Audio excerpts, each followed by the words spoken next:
ఆంధ్రప్రదేశ్ ప్రధాన ఆలయాల పాలక మండల నియామకంలో జాప్యం జరుగుతోంది. దీంతో కూటమి పార్టీల ఆశావహుల్లో నిరాశ నిస్పృహలు పెరిగిపోతున్నాయి. చిత్తూరు జిల్లాలోని కాణిపాకం వరసిద్ధి వినాయక, బోయకొండ గంగమ్మ, శ్రీకాళహస్తి ముక్కంటి ఆలయాలకు ట్రస్ట్ బోర్డుల్ని నియమించలేదు. ఈ నెల 27 నుంచి కాణిపాకం వరసిద్ధి వినాయక బ్రహ్మోత్సవాలున్నాయి. వచ్చే నెలలో బోయకొండ గంగమ్మ నవరాత్రి బ్రహ్మోత్సవాలు జరుగుతాయి. రెండో ఏడాది కూడా కమిటీ లేకుండానే కాణిపాకం ఉత్సవాలు జరగనున్నాయా? ప్రారంభోత్సవం నాటికి కాకపోయినా ముగింపు రోజులోగా అయినా ట్రస్ట్ బోర్డు నియామకం జరిగేనా? జాప్యంపై కూటమి పార్టీల్లోని ఆశావహులు ఏమనుకుంటున్నారు? ప్రభుత్వ ఉద్దేశం ఏంటి?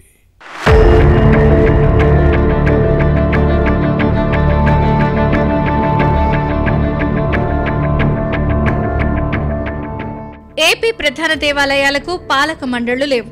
ట్రస్ట్ బోర్డుల నియామకంలో కూటమి ప్రభుత్వం జాప్యం చేస్తోంది. వీటేర్పాటుకు ఇటీవల నోటిఫికేషన్ ఇచ్చినా ఈ వ్యవహారం ఇంకా కొలిక్కి రాలేదు. దీంతో పాలక మండళ్లు లేకుండానే ఉత్సవాలు జరిగిపోతున్నాయి. చిత్తూరులో ప్రసిద్ధి పుణ్యక్షేత్రం కాణిపాకం వరసిద్ధి వినాయక ఆలయం ఈ కోవలోకి వస్తుంది. కూటమి ప్రభుత్వం వచ్చిన తర్వాత ఇక్కడ రెండోసారి కూడా కమిటీ లేకుండానే వార్షిక బ్రహ్మోత్సవాలు జరిగిపోయే అవకాశం కనిపిస్తోంది. గతంలో ఎప్పుడూ ఇలాంటి పరిస్థితి లేదు. ఈ నెల 27 నుంచి 21 రోజుల పాటు జరిగే వార్షిక బ్రహ్మోత్సవాలను వైభవంగా నిర్వహిస్తారు. కూటమి ప్రభుత్వం ఇదిగో అదిగో అంటున్నా జాప్యం చేయడం విమర్శలకు తావిస్తోంది. ట్రస్ట్ బోర్డులో స్థానం కోసం ఎదురుచూస్తున్న ఆశావహుల్లో రోజురోజుకు నిరాశ నిస్పృహలు పెరుగుతున్నాయి.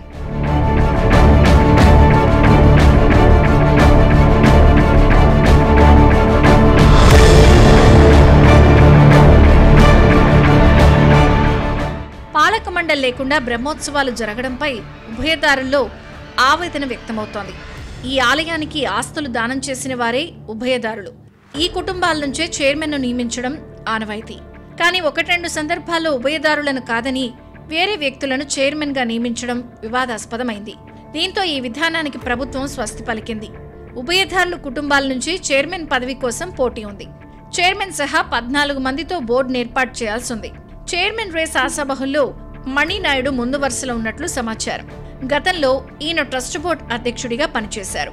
పూతలపట్టు నియోజకవర్గంలో కాణిపాక ఆలయం ఉంది. ఈ స్థానంలో 30 ఏళ్లుగా టీడీపీ గెలవలేదు. గత ఎన్నికల్లో ఇక్కడ తెలుగుదేశం జెండా ఎగిరింది. కాణిపాకం బ్రహ్మోత్సవాల్లో 14 గ్రామాల ఉభయదారుల కుటుంబాల ప్రత్యేక ప్రాధాన్యత ఉంటుంది. ఒక్కరోజు ఒక్కో ఫ్యామిలీ వాహన సేవ కార్యక్రమాలను నిర్వహిస్తుంది. పాలక మండలి లేకపోవడం ఈసారి కూడా వెలితిగా కనిపిస్తోంది. బ్రహ్మోత్సవాలకు ఇంకా 4 రోజులే మిగిలింది. ఆలోగా అయినా నియమిస్తుందా లేదా అన్న అంశంపై చాలా మందికి డౌటే ఉంది.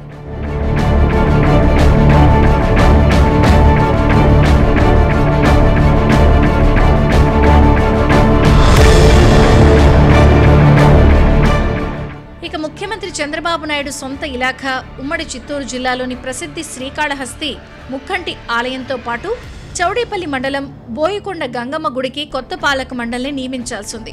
వచ్చే నెలలో గంగమ్మ నవరాత్రి బ్రహ్మోత్సవాలు జరుగుతాయి. ఆంధ్రప్రదేశ్, తమిళనాడు, కర్ణాటక సరిహద్దుల్లో ఉన్న బోయకొండ గంగమ్మ గుడికి నిత్యం 3 రాష్ట్రాల భక్తులు వస్తారు. టీడీపీ నేత పతిరాజు లక్ష్మణరాజు చైర్మన్ రేస్లో ఉన్నారు. గతంలో ఈ బాధ్యతలను నిర్వహించారు. బ్రహ్మోత్సవాలు ప్రారంభమయ్యేలోగా అయినా గంగమ్మ గుడికి ట్రస్ట్ బోర్డును నియమించాలని కోరుతున్నారు. కీలక ఆలయాల పాలక మండళ్ల నియామకంలో జరుగుతున్న జాప్యం భవిష్యత్తులో పార్టీపై తీవ్ర ప్రభావాన్ని చూపించే అవకాశాలు లేకపోలేదని భావిస్తున్నారు. పార్టీ కోసం పనిచేసిన చాలా మంది నాయకులు పదవులపై ఆశలు పెట్టుకున్నారు. వైసీపీ పాలనలో ఇలా ఎప్పుడూ జరగలేదు అన్న అభిప్రాయం వ్యక్తమవుతోంది.